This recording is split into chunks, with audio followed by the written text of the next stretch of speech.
Hi guys, saan po tayo? Hindi bababa sa mahigit 4,000 piso. Why does it matter? Sa Filipino community para mag-iingat ka sa buhay. Simple lang din. Kung hindi mo masabi o hindi maipakita ang system ng mga kapatid, makaka-insecure. Hindi sa kanyang maklaro.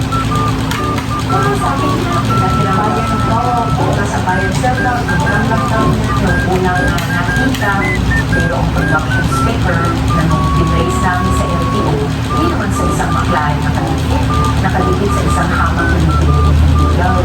And 2 days later, nakita muli yung maklayan, wala na yung production sticker. Wala pong dokumento ko na magpakatunay ko na ako pinayari ko yung honor.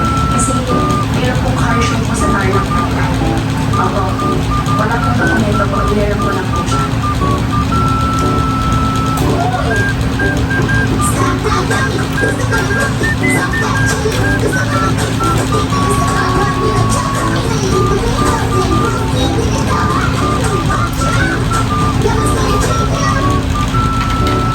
Experience ko ang helpful. I switched to Moringa Oats and helped my hair become strong, thick, and look less careful. Moringa Oats, my choice for less nagas, breakage, and dandruff. Sustainment of Assets Vulnerability and Network Content Layer 2 na inilabas ng Senado, nakadeklara na nagmamayari siya ng 3 dump truck na nagkakahalaga ng 2 million pesos na buksa, isang motor vehicle worth 11 million pesos at isang helicopter na nagkakahalaga naman ng 2 million pesos. Pero sabi ni Kuo, ngayong 2024, pinilitan na niya ang chopper sa isang British company. Gusto ko naman magdala ng negosyo ko dun sa chopper ay gagawin ko siya parang air taxi. However, kung hindi ko na-push to, pinila ko na lang po. Ang cash in bank naman niya ay 200 million pesos. Nagdeklara naman siya ng liabilities ng 150 million pesos. Maliban sa mga sasakyan, ilang negosyo rin ito ang sinilid sa investigasyon. Sa mga dokumento mula sa Securities and Exchange Commission SEC na inilabas sa pag-ibig, nalaman na bago pa man pasukin ito ang politika, incorporator at major shareholder na siya na nasa 11 kumpanya mula pa 2010. Isa rito ang negosyo QJJ Embroidery Center na Valenzuela City ang nakasaad ng address. Ang pinacheck ko ito sa aming business permit section, walang ganyan na company in Valenzuela. Now, Ang tatanungin nila dyan, yung pag-core. Hindi ko alam kasi bata pa lang po ako. okay. Opo, pasensya na po. And then, ang pinacheck ko itong 58 Isan Chaco, itong address is exactly the same address kung saan isa sa mga kaibigan namin nakatira doon. Maliban sa embroidery business, meron yung meat shop, slaughterhouse, smelting plant at farm na nakarehistro kay Kuo. Dahil pagsama-sama mo yung mga income ng mga ilan. Kaya pagsama-sama mo dito kaya at isang mamumunan doon. Pag-isipan doon sa ipili na daw ng lupa. Incorporator din si Mayor Kuo sa Baltimore Development Incorporated. Pero lumabas sa pagrinig na dalawa sa mga kasamang incorporator ni Kuo ang sangkot sa tinawag na largest money laundering case sa Singapore. Nag-research po ako sa through article din po at nakita ko ako na yung dalawa po ay sangkot na po doon sa money laundering po sa Singapore. Kahapon ko na po nalaman ko ako nung nakita ko po sa Facebook post po ito. They deliver almost completely unpredictable. Sino ba naman ang magpapasok ng mga kila-kilasong lupa na overtime daw at nabili na sa mga original owners nag-constitute ng halos 8 hektarya. Kung papasok ng pinagiging sa isang negosyo, napakalaki ng negosyo. Pogo. Hindi mo man lang inaanap. Sino ba ito? Mga magiging kasosyo ko dito sa mahalagang lupa ko at malaking perang negosyo. Ito lang Martes, tinuro na Reporters Notebook ang munisipyo ng Bambang Tarlac para magpadala ng indikasyon para makunan ng panayam si Mayor Alice Dugo. Pinuntahan din namin ang nakadeklarang address ng alkalde sa mga dokumentong pinag-isinta sa Senado. Hanggang ngayon, hindi pa rin siya sumasagot sa aming mga estudyante. Ilang presidente rin ang pampantala, kausap namin. May nangyarit na ako nun, kaya pala hindi ko siya nakikita.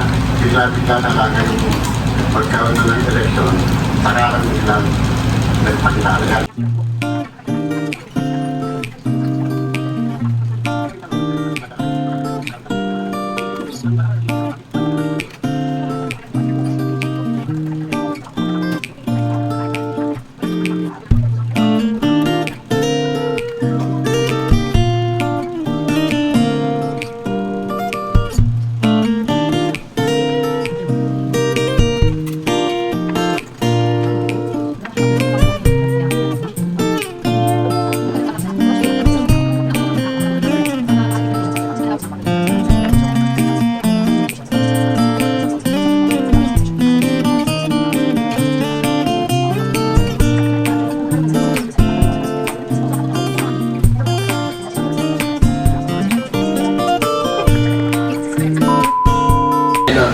Nena.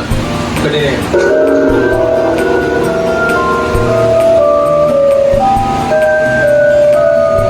Si kuya na initan niya, naglilinis ng motor. Kunin mo na t-shirt mo kuya. Bilis ka na. 今回もホラーなお手紙読んでいきますよ。ラジオネームともこさんからの手紙。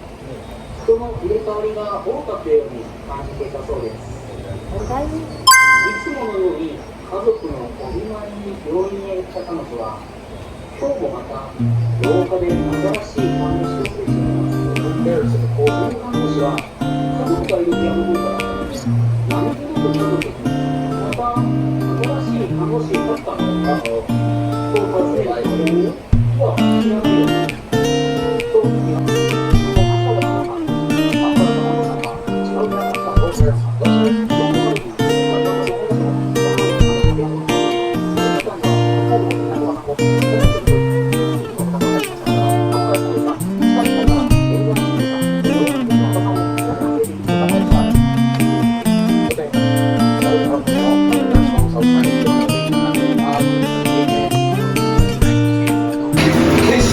Done.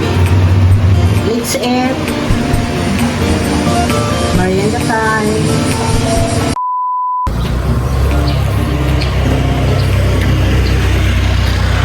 Iniwan ako ni Kuya Ken, no?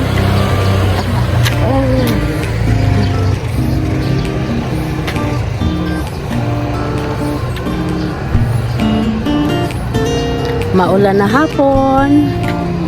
Gusto na ang lahat. Guys, tagbaha na naman ngayon.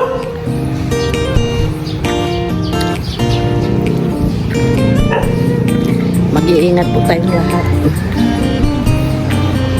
Tag-ulan na naman guys.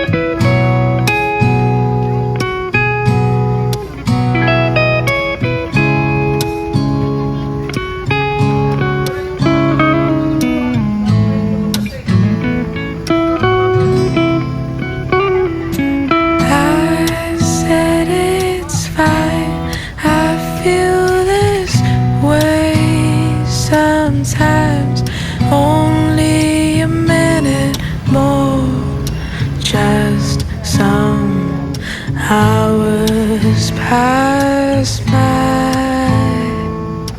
They said it wouldn't be so easy, but I can say with love I'll smile again. I can promise you I'll be fine.